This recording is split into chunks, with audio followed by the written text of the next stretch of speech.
Still in the spirit of the International Day of Persons with Disabilities, we're having this all-important conversation amidst consistent data and reports that shows that people living with disabilities are most likely to live in poverty.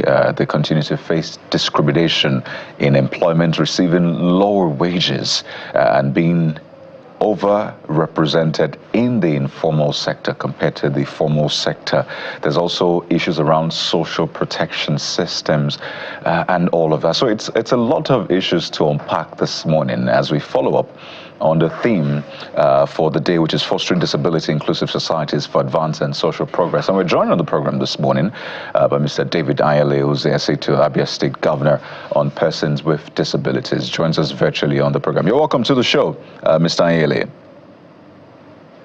Yeah, good morning. Thanks for having me. I know you've also done a lot of work with the Center for Citizens with Disabilities as the Executive Director, so you come well placed to have this conversation.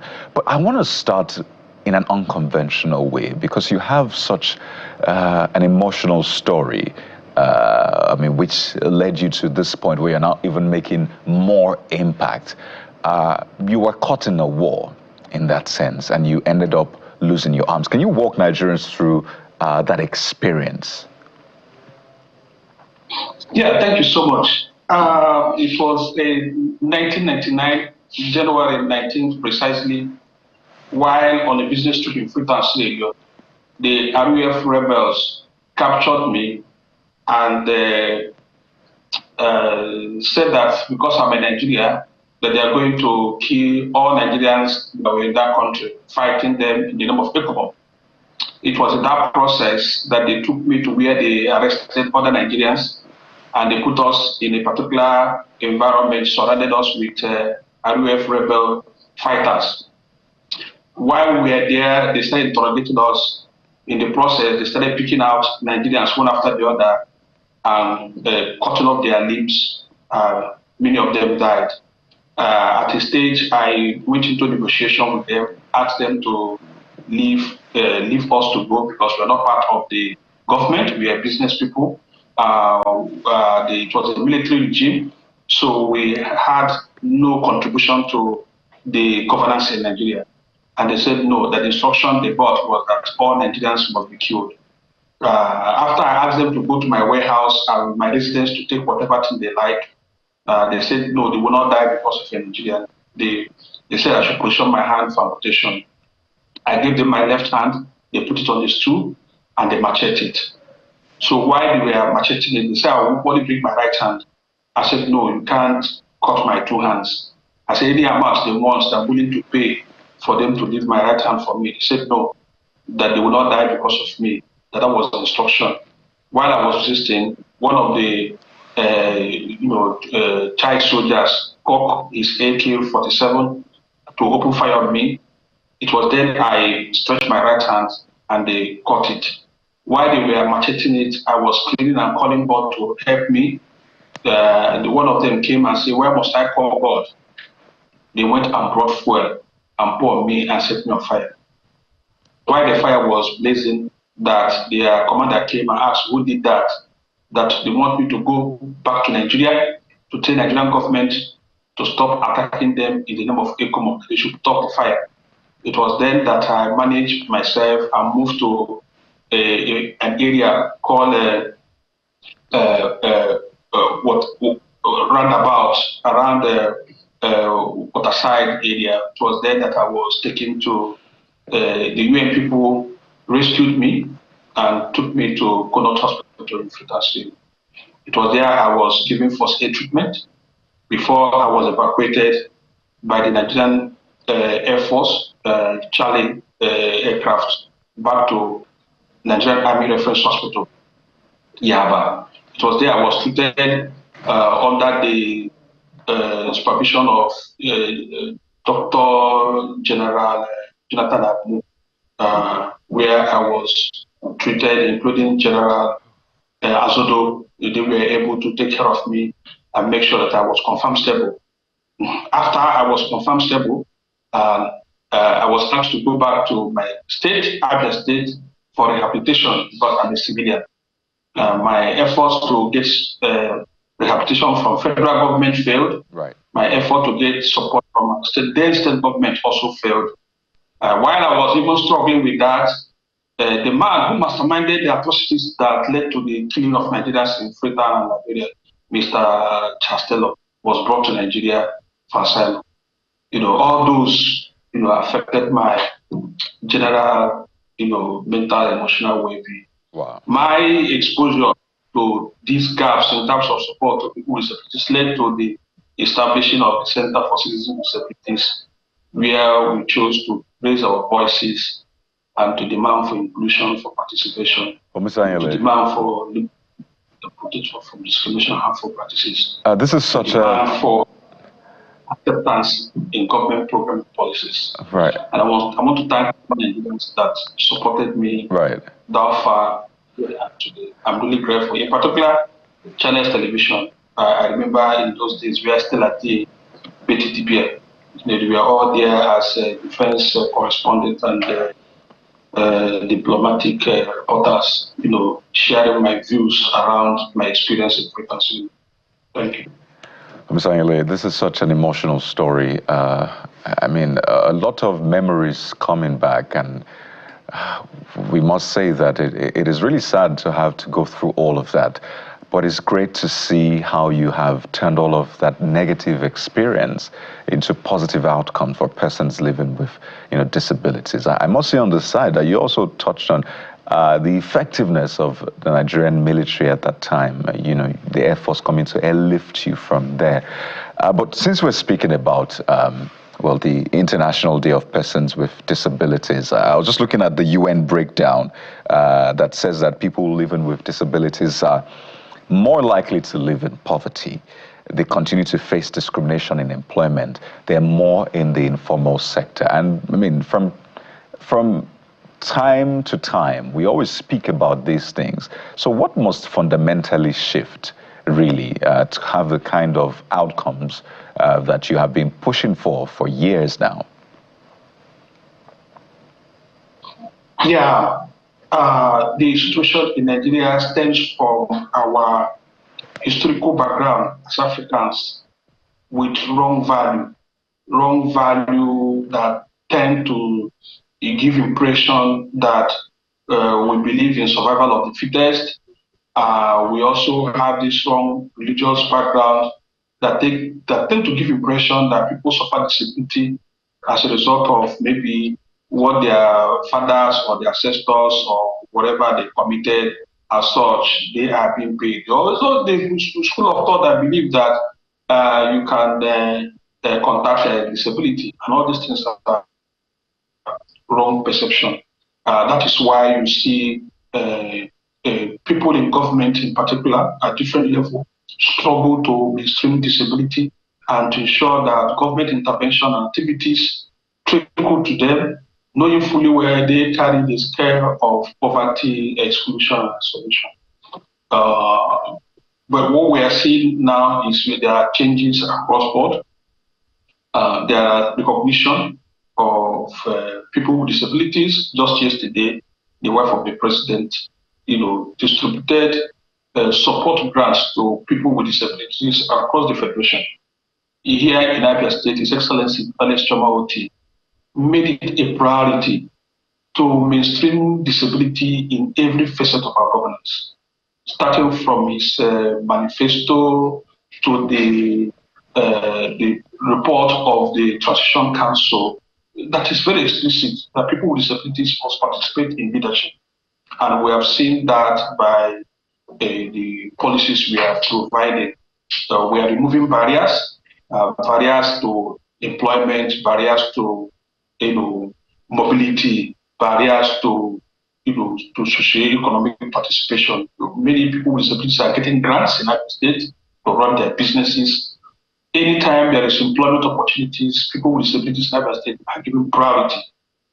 There is no percentage. What we are doing here is to ensure that as much people with disabilities are qualified are given employment, because when they are employed, the burden of taking care of people with disabilities are reduced, their families, livelihood is also improved, and they are able to encourage other people with disabilities to be able to be consistent, to build their capacity, be it vocational training, academic related ventures, so that they can live independently.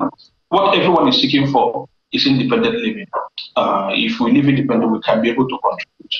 If you look at the behavior of people with disabilities, be it in workplace or otherwise, you discover that they have employing a person with disability makes economic sense, in the sense that in any organization, they are likely to be the last person to leave that organization.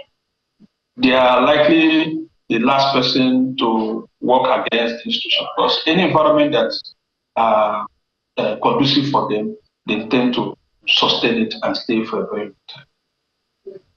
Let's talk about, there is the part of what is expected.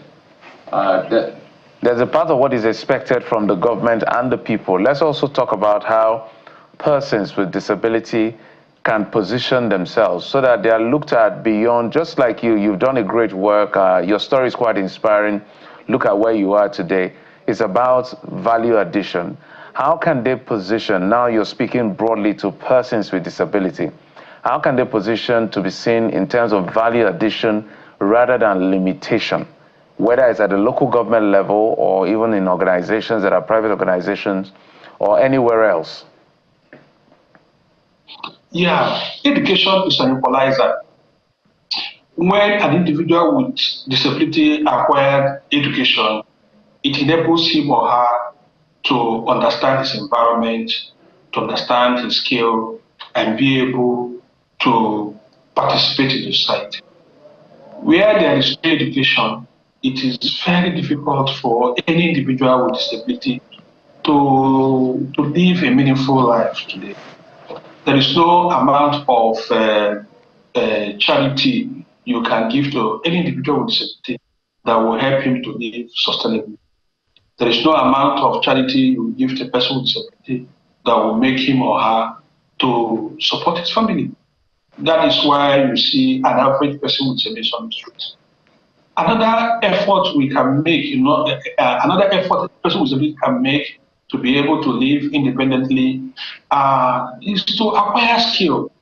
When I lost my limbs, the first thing I did was to identify a favorable skill that could support me to live independently. What I did was to get a weaving machine. I also got a buttonhole machine. That was then at Yaba Market in Tejoshua. I was using the business. I was going about looking for customers, bringing the business, bringing them to patronize my business. By so doing, I was earning. I was doing that because maybe from my background, I have a business background that can help me to identify opportunities and be able to participate. The challenge we have in rehabilitating people with disabilities and helping them to live independently is that most times benefactors tend to impose career for them. They tend to impose vocational program for them. Take, for instance, you will hear we are training you on soap making, whereas the individual doesn't want to do soap making. The individual may like to learn how to use computer and stay at home and do whatever thing he wants to. But what is available is soap making. So you will go there, learn how to do so. In that place, is learn how to do so. It's not learning it from the real people. It's a special program designed for him or their group exclusively, depriving them of the opportunity to know the market, to know customers, to know how to navigate within the business. At the end of the day, such an imposed professional training will not succeed. So if an individual with disabilities wants to be successful and live independently, he or she must identify a particular trade that he feels convenient with. As I'm an amputee, there are businesses I cannot do. So I must identify the kind of business that supports my nature of my disability, and by so doing, focus on it consistently, expand it.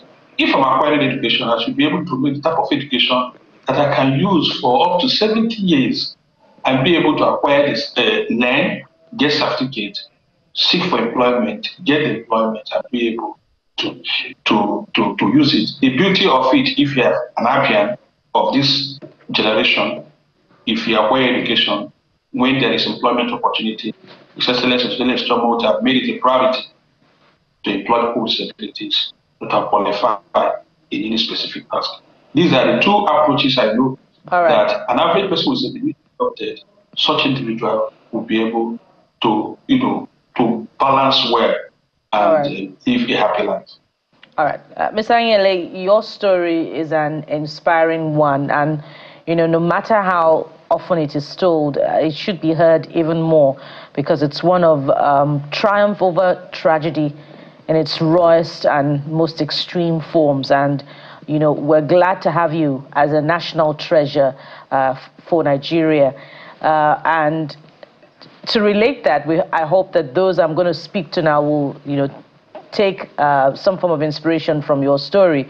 But I wonder if cases have come to you about persons with disability, particularly female persons with disability, who are susceptible more than others to cases of sexual and gender-based violence. And more often than not, perhaps zero number of the times, they do not get justice.